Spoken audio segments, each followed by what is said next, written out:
A very big congratulations of making it to the seventh level of looking at the shadow self, the subconscious.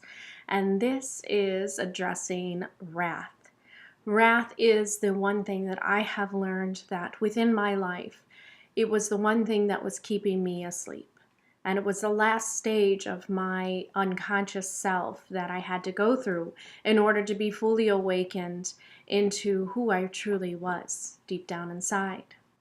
So this is going to be a very vulnerable type of video because I am going to put it all out there. And I hope nobody takes me as a threat because I am simply discussing something that many of us do feel inside. And it is symbolized within the nature of God within the Old texts. And the Old Testament was the wrathful God, and the New Testament was the one that was more forgiving and gave his son in sacrifice. Now, Carl Jung was somebody that was actually very aware of the idea of wrath and how it played out within religion and within the subconsciousness of men. And he said, "The fact of God's unconsciousness throws a peculiar light on the doctrine of salvation. Man is not so much delivered from his sins, even if he is baptized in the prescribed manner and thus washed clean, as delivered from fear of the consequences of sin, that is, from the wrath of God. Consequently, the work of salvation is intended to save man from the fear of God." So this was Answer to Job by Carl Jung. And he also had another one here. "It is not the storms, nor thunder and lightning, not rain and cloud that remain as images in the psyche, but the fantasies caused by the effects they arouse. I once experienced a violent earthquake, and my first immediate feeling was that I no longer stood on the solid and familiar earth, but on the skin of a gigantic animal that was heaving under my feet. It was this image that impressed itself on me, not the physical fact. Man's curses against devastating thunderstorms, his terror of the unchained elements, these effects anthropomorphize the passion of nature, and the purely physical element becomes an angry God." So wrath is actually described as an intense anger that is brought on by feelings of injustice or severe anger at behaviors. Usually it is attributed to punishment. So wrath is a little bit different than anger. It's the next level up.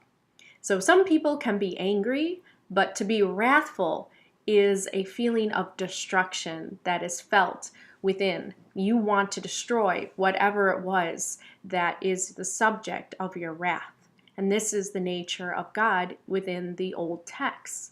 And the New Testament comes in and shows a different side of God, a more forgiving side.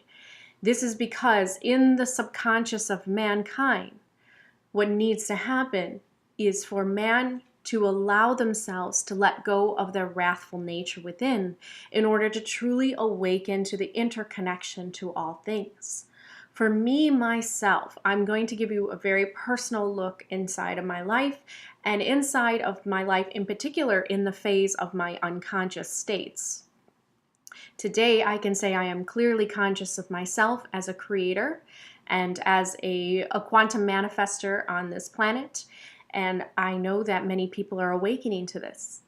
But before I entered into this phase, I was in my unconscious self. I was sleeping still. I was looking at the outside world and not within. As Carl Jung said in that famous quote, "Those who look outside of the world only dreams. Those who look inside awakens to the true nature within." So let me tell you about my personal story about wrath. Like I said, wrath is a whole other level of anger. And you can be angry at somebody and you're not wrathful. Wrathful is completely different. And if you have not experienced wrath, well then that's something that maybe you can explore at another time. But this is something that definitely is deep within inside of those who are very aware of their ancient souls and are aware of their immortal souls and really truly want the best for others, what happens is wrath is done in an unconscious state of an ancient soul. And what I mean by that is that when you come into this planet and you are taking forth the blueprint of an ancient soul that is here to assist humanity, what often happens is that watching the behavior of humans around you can cause you to become very wrathful, very angry, because you're impatient with the growth. This is an unconscious state of those who may believe that they are conscious and aware. Now, it's a very difficult way of looking at things, and you have to peel back the layers. But what I realized was that when I was in my wrathful moments, I was not conscious. I was actually still very much asleep, and I was only looking at the outside world and not really looking at what's really going on deep within. I would oftentimes, during my phases when I was slowly starting to awaken, and I was looking at the outside world only and not ready to look within myself, into my shadow self, and into the subconscious that lies within that keeps me asleep and not consistently awakened. What happened was I would pray, or I would try to manifest the destruction of the world. I would ask for it. Bring on the flood.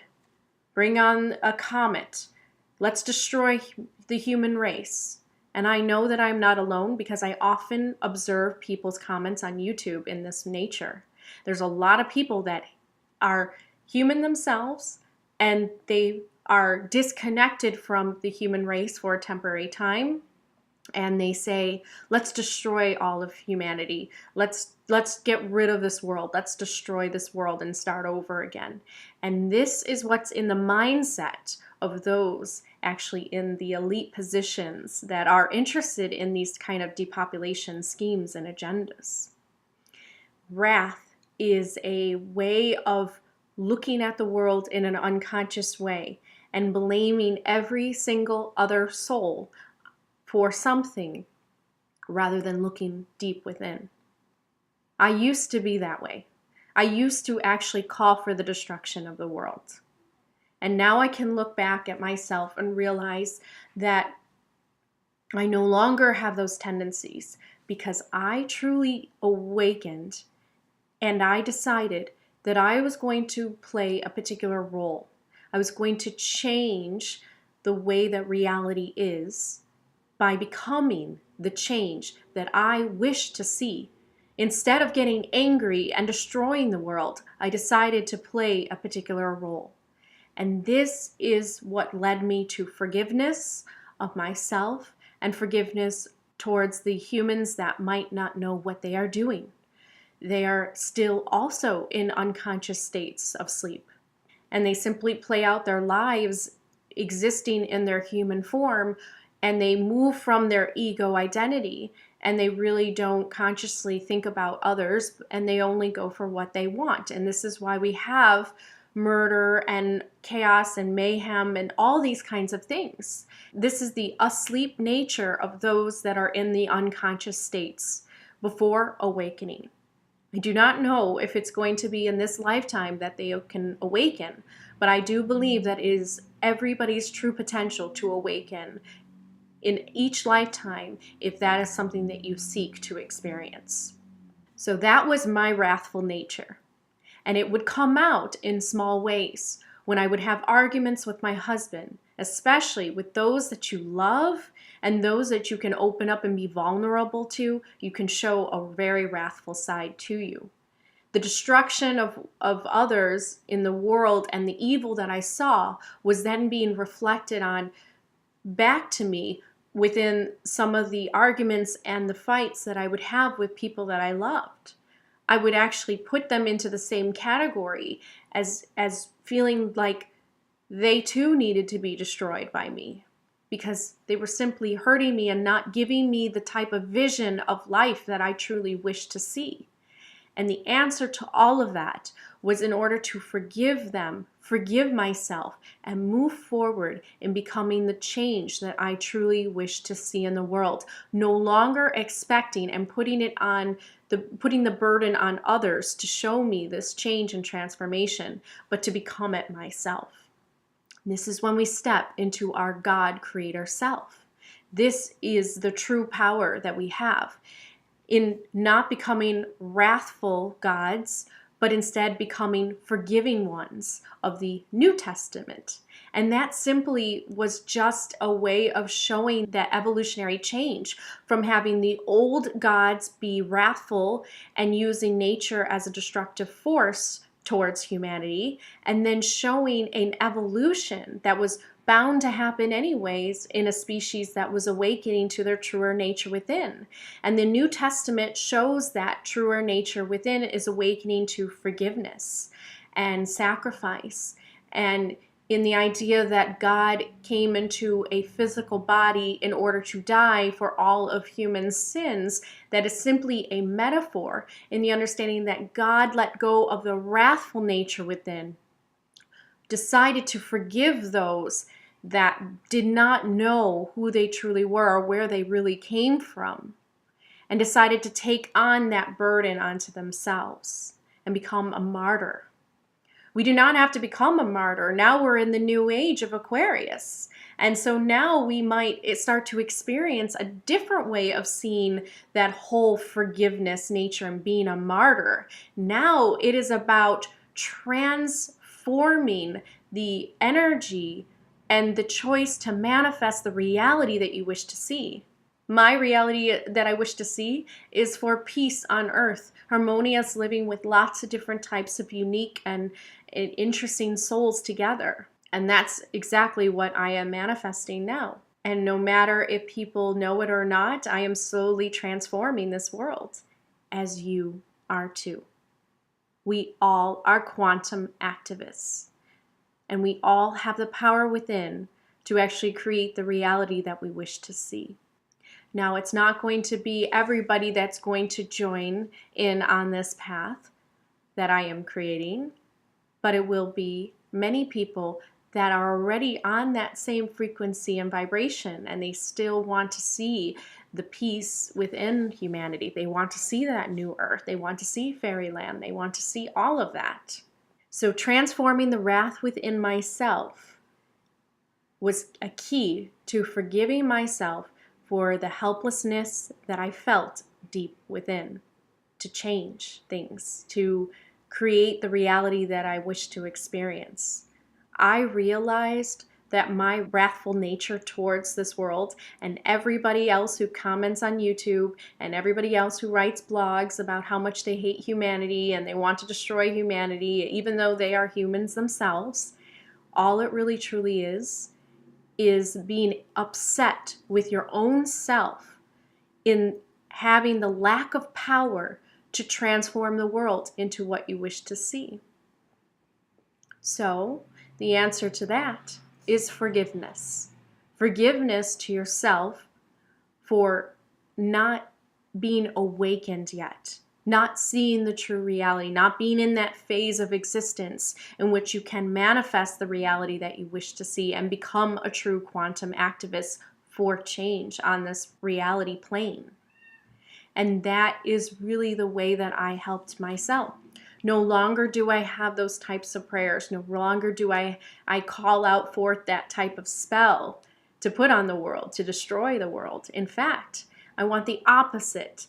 I want now to see the world transform and for people to reach their highest potential. I do not think that it is the end. I actually believe that there is so much more life within the human species, and I do not think that the humans should be destroyed and that Earth should be destroyed as I once believed. So I'm being very, very open right now, and I'm hoping that me being open about this can help you be open and okay with showing that side of you, that at least one time in your life you've wanted the world to be destroyed because you were upset with what you were seeing in the crimes against humanity, in the way that people behaved, the way that people hurt themselves, and you yourself felt powerless to change that. And I am telling you that you are not powerless, and I awoken to this truth. It's a next level of co-creating with the universe. You become like a mini god or goddess on this earth with other gods and goddesses, and you start to be able to create the reality. The very first step in this transformation is forgiveness. Forgive yourself for feeling at one time helpless to change humanity, and forgive others that are in their asleep states of being, and that's why they hurt others, because they have not awakened yet to the true interconnection to all things within the cosmos. And as soon as they awaken to their inner God and goddess self, that is when they will truly be transformed, and they will not suffer from the same type of unconscious shadow side any longer. Carl Jung was all about helping to remove the shadow self by allowing the light to penetrate. And what is the light? It's the truth. It's just illuminating a darker part of ourselves. And even though the shadow self may still be there will always be those kinds of tendencies and temptations to kind of feel that way. And you might be put up against new obstacles that come into your life that will bring up those old feelings. But with these types of ways of transformation into the light and bringing the light into the dark part of yourself, you will then be aware. You won't be moving from an unconscious place, which is really the goal. We want all of humanity to stop acting from an unconscious state and to be fully aware and take full responsibility for their actions and their behaviors. And that really is the goal. I want to read you one thing here on Kali. Kali is also one of those archetypes that symbolize destruction, but for creation. And so Kali is a way of looking at the positiveness of wrath, which is very interesting. And I wanted to read this. Kali, the goddess of time, change, and destruction, she who conquers over all auspicious, the remover of darkness, the excellent one, beyond time, the barrier of the skulls of impure thought, the reliever of difficulties, loving, forgiveness, supporter of the universe. So on one point, the destruction and the wrath of Kali can actually be very scary. And it means the destruction of species through nature, and she usually is wearing a necklace of skulls to symbolize death. So she brings forth the death in order to bring forth a new creation and new life. And that's what she symbolizes. And wrath can be looked at in a way you can actually transform wrath completely from this world if people would just awaken to their interconnection to all other beings. So when I was in my asleep state, I wanted to destroy others, and I wanted the world to be destroyed because I was seeing myself as separate. I was seeing myself as not part of the story, that I had no control and I was helpless within to actually create the reality. And now I've taken the reins by my hands, and now I am a manifester and I am in control of my reality. And that is really the way that you transform wrath. And that is shown within going from the Old Testament to the New Testament.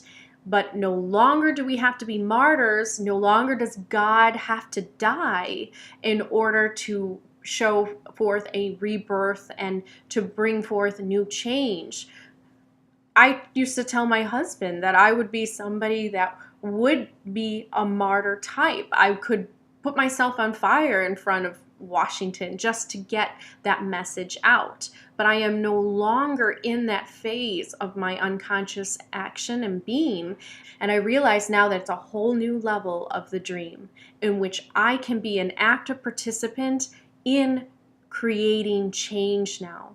No longer do I have to be a martyr for change. And no longer does Jesus have to be seen as a martyr for change. But now we embody the transformative powers and energy within to become the good change, the peace, everything that we wish to see in society. So this is my tale of wrath. And like I said, wrath is very different from anger. And many people have experienced wrath and some people have not. But it is definitely an unconscious state. And it symbolizes you just unaware of your interconnection to everyone yet. You may intellectually understand it, but emotionally, spiritually, you may not understand the interconnecting to all souls. And we are really here together as one to lift one another, to transform. And you can be an individual piece of transformation within that. You can be that pebble within the water that creates the ripples of change. And that's really how people can transform the wrathful nature within into something far more powerful that's full of forgiveness, full of love, and to be a support for the entire universe, to be a supporter of life and not destruction any longer. So I hope you enjoyed this series. It's a very deep look into Carl Jung and the way that he saw the shadow, and like my intuition showed me, and each time I went to go and research, Carl Jung's shadow side was the 7 sins. And you can always balance the 7 sins by bringing forth the 7 virtues, the qualities within you that you wish to embody in order to create better change in the world, and to just simply bring humanity closer to their higher potential that they've always had. We are creation expressing itself in physical forms for just a temporary while. I'll see you all in the next video. Peace, love, light, and unity to you all.